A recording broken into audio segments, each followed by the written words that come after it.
Distingués invités, je voudrais, à l'entame de mon propos, vous remercier tous pour votre forte présence ce matin à cet exercice qui est réservé dans le cadre d'une coopération avec des institutions comme la Banque mondiale. La revue du portefeuille, je ne vais pas répéter ce que le représentant résident vient de dire. C'est exactement le sens et l'objectif de cette rencontre, c'est mesurer les progrès réalisés dans la mise en œuvre de nos projets, faire le point de ce qui a marché, prendre en compte les nouvelles orientations. C'est en cela que c'est important pour que je m'arrête un peu pour dire effectivement que je tire de vos propos de tout à l'heure quelquefois l'incompréhension du rôle de la banque. La Banque mondiale est une institution à laquelle notre pays, à l'instar de tous les autres pays, participe dans le capital. Donc c'est une institution, je dirais, qui nous appartient à tous, qui œuvre pour les pays, mais également et plus précisément pour les populations du pays concernés. Pourquoi alors il y a quelquefois de l'incompréhension? Je ferai immédiatement le lien avec ce qui s'est passé lorsque le 26 juillet de l'année dernière, notre pays a décidé de prendre un chemin pour affirmer sa propre souveraineté. Dans CNSP, il y a deux mots importants. Il y a la sauvegarde. C'est la sauvegarde des intérêts propres des Nigériens, mais il y a surtout la patrie, c'est-à-dire le pays, n'en avons pas un autre. Donc les Nigériens se sont engagés résolument à rompre avec ce qu'on a connu jusque-là.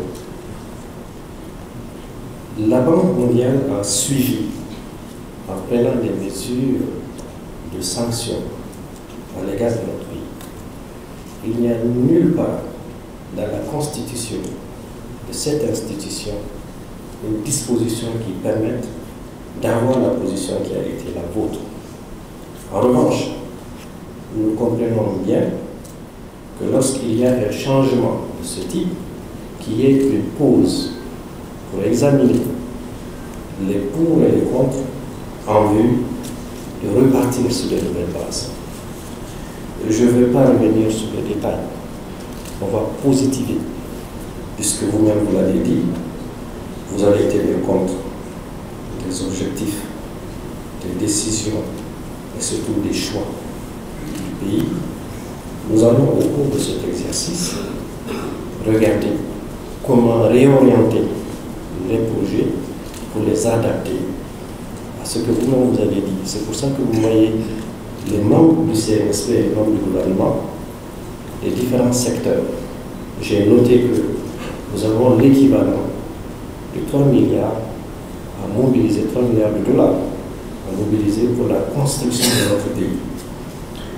Donc c'est pour dire que oui, nous sommes d'accord avec vous, il faut travailler dans la transparence, il faut qu'à la fin de cette journée, nous soyons sur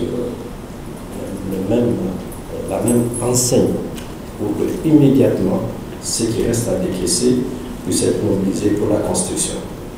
Évidemment, ce sont les mêmes priorités. C'est le développement agricole, c'est l'énergie, ce sont les infrastructures et c'est le développement humain où on retrouve la santé et l'éducation. Donc nous allons devoir échanger sur tous ces défis, proposer des actions et puis évidemment mettre le doigt sur les problèmes qu'on a connus jusqu'ici. C'est purement technique. Quand on fera la projection, on verra bien le partage de responsabilités. Nous en avons autant que vous. Donc le but de l'exercice, c'est de nous dire nous nous engageons à réparer cela pour aller de l'avant. Donc c'est des mots très très intéressants dans le discours.